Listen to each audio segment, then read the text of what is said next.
जय हिंद दोस्तों, मैं आपका ऋतिक लेके आ चुका हूँ एक नए टॉपिक पे वीडियो। तो आज का हमारा टॉपिक होने वाला है Warren Buffett 7 rule of investing. यदि दोस्तों आप शेयर मार्केट से जुड़े हो तो आप वॉरेन बफेट के बारे में तो ज़रूर ही जानते होंगे।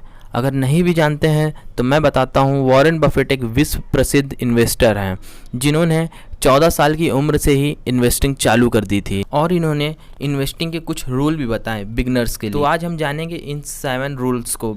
वॉरेन बफेट का फर्स्ट रूल कहता है learn a lot, read a lot. इसका मतलब है हमें सीखने और पढ़ने की हैबिट होनी चाहिए। इसका सबसे अच्छा एग्जाम्पल वॉरेन बफेट खुद हैं।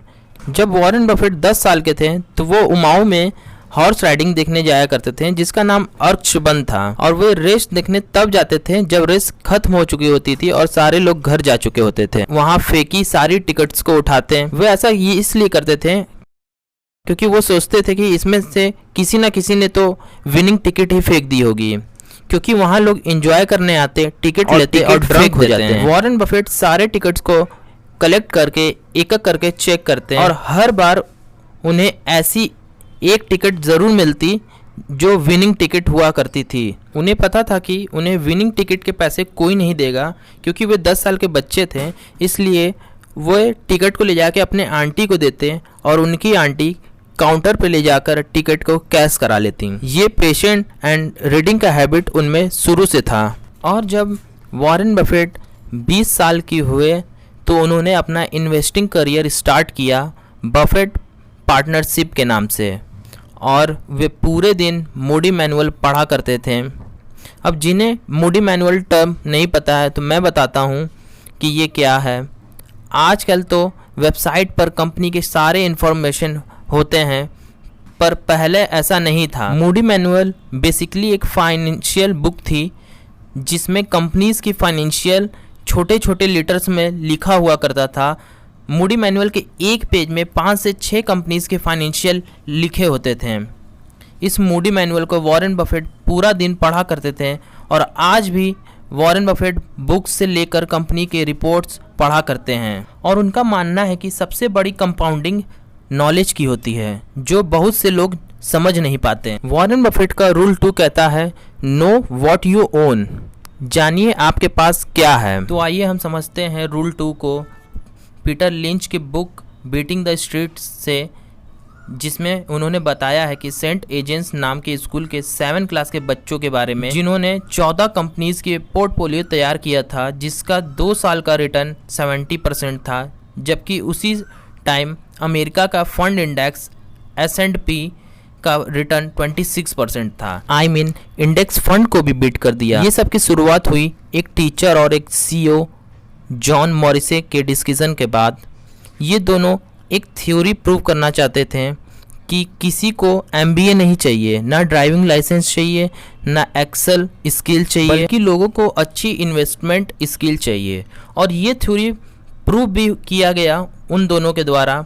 पर सवाल यह था कि बच्चों ने स्टॉक चॉइस कैसे किया, उनके टीचर ने उन्हें क्या सिखाया। तो पहली चीज़ जो कि बच्चों को सिखाई गई थी वो यह थी कि ऐसे कंपनी में इन्वेस्ट ना करें जिसे आप एक नियॉन लेकर समझा ना सके कि कंपनी करती क्या है। और जब भी बच्चे किसी कंपनी को चूज़ करते तो सबसे पहला सवाल उनसे ये पूछा जाता कि बताओ कंपनी बनाती क्या है, प्रोडक्ट क्या है, सर्विस प्रोवाइड कराती क्या है। अगर वह ये चीज़ नहीं बता पाते तो वह इन्वेस्ट नहीं कर सकते थे। वॉरेन बफेट रूल नंबर 3 कहता है over the long term it's better two by small companies stocks. बच्चों को सिखाई गई थी यदि हम लॉन्ग टर्म के लिए इन्वेस्ट कर रहे हैं तो हमें स्मॉल कंपनीज में ज़्यादा अपॉर्चुनिटी मिल सकती है ग्रो करने के लिए। देखो होता क्या है, लेट्स से कोलगेट का मार्केट कैपिटलाइजेशन इंडिया में $5.38 बिलियन है। तो अगर हम कोलगेट का शेयर खरीदते हैं तो हमारे पैसे 10 गुने तभी होंगे अगर ये मार्केट कैपिटलाइजेशन 10 गुना हो जाए, यानी $5.38 बिलियन से $53.8 बिलियन हो जाए, जिसे अचीव करने के लिए कोलगेट को नए प्रोडक्ट लॉन्च करने पड़ेंगे या कुछ मेजर चेंजेस करने पड़ेंगे। वैसे भी जिन मार्केट में ये ऑलरेडी है वहाँ ये मेजर प्लेयर हैं, इसलिए हमारे पैसे का ज़्यादा ग्रो होना मुश्किल है। और यही रीज़न है कि बहुत से इन्वेस्टर का मानना है, यहाँ तक कि मेरा भी मानना है कि छोटी कंपनीज ज़्यादा ग्रो करती हैं। कि होता यह है कि बड़े इन्वेस्टर छोटी कंपनीज में अपना पैसा लगाते हैं तो उनका पैसा उतना ग्रो नहीं कर पाता अगर मैक्सिमम वो 50 लाख भी लगाते हैं और कंपनी 10 गुना भी हो जाती है तो उनका पैसा 5 करोड़ ही होगा, जो उनके लिए उतना प्रॉफिटेबल नहीं है। इसलिए जैसे जैसे इन्वेस्टर बड़े होने लगते हैं तो वह छोटी कंपनीज को छोड़कर बड़ी कंपनी में इन्वेस्ट करना शुरू कर देते हैं। अब इससे होता यह है कि हम जैसे छोटे इन्वेस्टर को छोटी कंपनीज में इन्वेस्ट करने का मौका मिल जाता है। वॉरेन बफेट रूल नंबर 4 कहता है hold no more stock that you can. यह कॉन्सेप्ट यह बोलता है कि ह्यूमन माइंड केवल 10 से 15 कंपनीज को ही फॉलो कर सकती है और उनके बारे में इंफॉर्मेशन गेन कर सकती है। इसलिए बेटर है कि हम अपनी ज़िंदगी में 10 से ज़्यादा कंपनीज के स्टॉक्स न लें, लेकिन वह 10 के 10 स्टॉक्स ऐसे होने चाहिए कि बस हमें ऐसा फील हो कि हमने एक्चुअल में उस कंपनी के मालिक से मिला और उनके साथ 100 पेजों के एग्रीमेंट को साइन करके हमने उनके साथ डील की है और फिर उनके हाथ में पैसा देकर उन कंपनीज के शेयर खरीदे हों। वॉरेन बफेट का रूल नंबर 5 ये कहता है if you like the product chances are you will love the stock. यह कॉन्सेप्ट कहता है कि यदि आपको किसी कंपनी का प्रोडक्ट अच्छा लगता है तो ज़्यादा चांसेस है कि आपको उस कंपनी का शेयर भी पसंद आए। जैसे कि मुझे इन्फोसिस कंपनी के सारे प्रोडक्ट बेहद पसंद है और उस कंपनी का शेयर भी बहुत ही अच्छे लगते हैं। बात करें इन्फोसिस की तो शुरुआत में कंपनी के शेयर की वैल्यू 11.5 रुपीज़ जो कि आज लगातार बढ़ रही है और आज इसकी वैल्यू 1500 के करीब है। यदि हमने आईपीओ के टाइम इन्फोसिस में इन्वेस्ट किया होता तो आज वह 12,000 से बढ़ के 14 लाख हो गया होता। इन शॉर्ट मैसेज ये है कि जो प्रोडक्ट आपको अच्छे लगते हैं, यदि वह पब्लिकली ट्रेडेड कंपनी है और यदि वह कंपनी फाइनेंशियली स्टेबल है तो इस मेथड को यूज़ कर सकते हैं स्क्रीनिंग के लिए। वॉरेन बफेट का रूल नंबर 6 कहता है trying to time the market. Warren Buffett कहते हैं एक्सपर्ट्स उन्हें कुछ नहीं पता होता कि मार्केट कब बढ़ने वाली है या कब घटने वाली है।